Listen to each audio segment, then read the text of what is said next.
গণমাধ্যমের প্রিয় সাংবাদিক ভাই বোনেরা, আপনাদের সবাইকে আন্তরিকভাবে ধন্যবাদ জানাচ্ছি আজকে এখানে উপস্থিত হওয়ার জন্য। আপনাদের মাঝে অনেকেই অনেক কষ্ট করে ঢাকা থেকে মালয়েশিয়া গিয়েছেন, আবার কেউ সরাসরি চীনে এসেছেন, কেউ মালয়েশিয়া থেকে চীনে এসেছেন। যে আন্তরিকতা এবং আগ্রহ নিয়ে মাননীয় প্রধানমন্ত্রী এই বিদেশ সফর আপনারা কাভার করছেন, তার জন্য বিশেষ কৃতজ্ঞতা জানাই।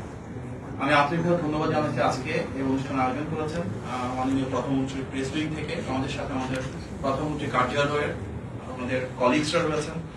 আপনারা নিশ্চয়ই সবাই জানেন যে গতকাল রাতে মালয়েশিয়ার কুয়ালালামপুর থেকে আমরা চীনের দালিয়ান আন্তর্জাতিক এয়ারপোর্টে এসে পৌঁছেছি। মালয়েশিয়া থেকে চীনের দালিয়ানে মাননীয় প্রধানমন্ত্রী ও তার সহধর্মিনী ডাক্তার জোবাইদা রহমানের সাথে আমরা 21 সদস্যের সংক্ষিপ্ত একটি প্রতিনিধি দল এসেছি, যেখানে মন্ত্রী, প্রতিমন্ত্রী ও উপদেষ্টা পদমর্যাদা 8 জন রয়েছেন।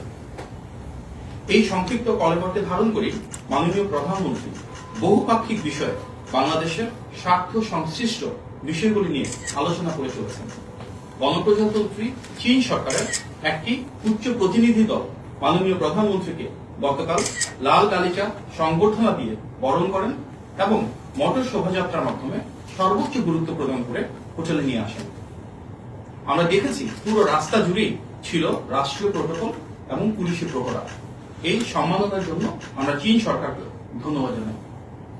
প্রিয় সাংবাদিকবৃন্দ, আপনারা নিশ্চয়ই জানেন অত্যন্ত সফল মালয়েশিয়া সফরে মাননীয় প্রধানমন্ত্রী মাত্র কয়েকটি কর্মঘণ্টা পেলেও তার মাঝেই মালয়েশিয়ার মাননীয় প্রধানমন্ত্রী ও মহামান্য রাজা সহ গুরুত্বপূর্ণ নেতৃবৃন্দদের সাথে বাংলাদেশের স্বার্থ সংশ্লিষ্ট প্রায় প্রতিটি গুরুত্বপূর্ণ বিষয়ে ফলপ্রসূ আলোচনা করেছেন।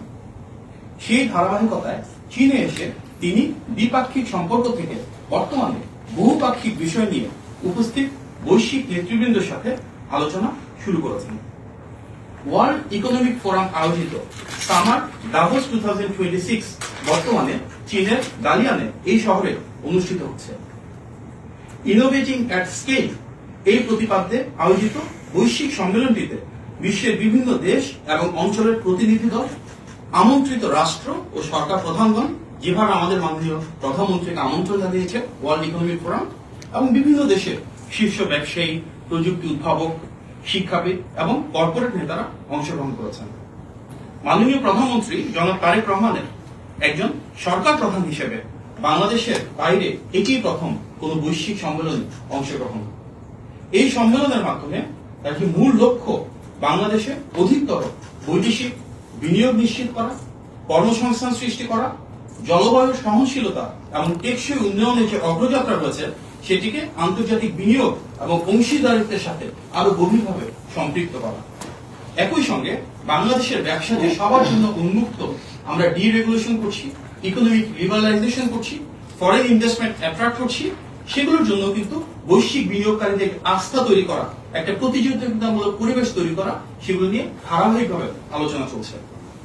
প্রিয় সাংবাদিকবৃন্দ, ওয়ার্ল্ড ইকোনমিক ফোরামের প্রেসিডেন্ট এবং সিইও আলুইস জুইঙ্গি আজকে মাননীয় প্রধানমন্ত্রীর সাথে একটি সৌজন্য সাক্ষাৎ করেছেন।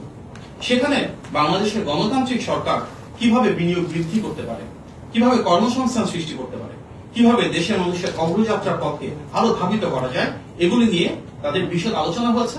এবং ওয়ার্ল্ড ইকোনমিক ফোরামে আজকে অনেকেই বাংলাদেশ সরকারের বিভিন্ন কর্মসূচির ভূয়সী প্রশংসা করেছেন।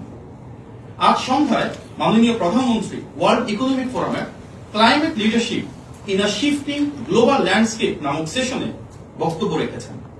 অত্যন্ত গুরুত্বপূর্ণ এই বক্তব্যে তিনি জলবায়ু পরিবর্তনের প্রেক্ষিতে নির্বাচিত সরকার কর্তৃক গৃহীত বিভিন্ন কর্মসূচি, যেগুলো আন্তর্জাতিকভাবে স্বীকৃতি পেয়েছে, প্রশংসিত হয়েছে, সেগুলো তুলে ধরেছেন।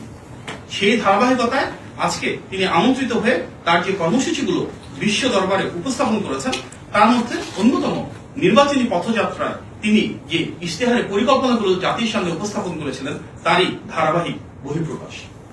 আগামী 5 বছরে 20,000 কিলোমিটার নদী ও খাল খনন এবং পুনঃখনন, পদ্মা ও তিস্তা অববাহিকার পানি ব্যবস্থাপনা উন্নয়ন, 5 বছরে 25 কোটি বৃক্ষরোপণ, সবুজ শিল্পের বিকাশ, পাট শিল্প ও পরিবেশ বান্ধব ইলেকট্রিক ভেহিকল চালু এবং নবায়নযোগ্য জ্বালানির শতকরা 20% উন্নতি করার যে লক্ষ্যমাত্রা, সেটি তিনি বিশ্ব দরবারে বাংলাদেশের পক্ষ থেকে উপস্থাপন করেছেন। ওনার সেই ভিশনের মাধ্যমে তিনি সেটিও বলেছেন যে জলবায়ুর যে কার্যক্রম এটি কোনো দেশের জন্য একটি ব্যয় হতে পারে না, এটি আমাদের সমৃদ্ধি, স্থিতিশীলতা ও ভবিষ্যৎ প্রজন্মের জন্য একটি অপরিহার্য বিনিয়োগ।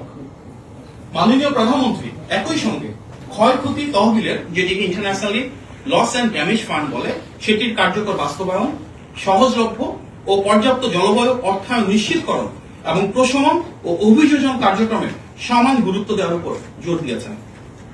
তিনি জলবায়ু সংকট মোকাবেলায় বৈশ্বিক সংহতি, প্রযুক্তি হস্তান্তর ও যৌথ দায়িত্ববোধের ভিত্তিতে কার্যকর আন্তর্জাতিক সহযোগিতার আহ্বান জানিয়েছেন। তার এই আহ্বান আন্তর্জাতিক সম্প্রদায় যারা রয়েছেন তাদেরকে অনুপ্রাণিত করেছে। প্রিয় সাংবাদিকবৃন্দ, বাংলাদেশের মাননীয় প্রধানমন্ত্রী জনাব তারেক রহমান চীনের প্রিমিয়ার তথা মাননীয় প্রধানমন্ত্রী লি কিয়াং এর আমন্ত্রণে আজকে একটি নৈশভোজে সস্ত্রীক অংশগ্রহণ করছেন।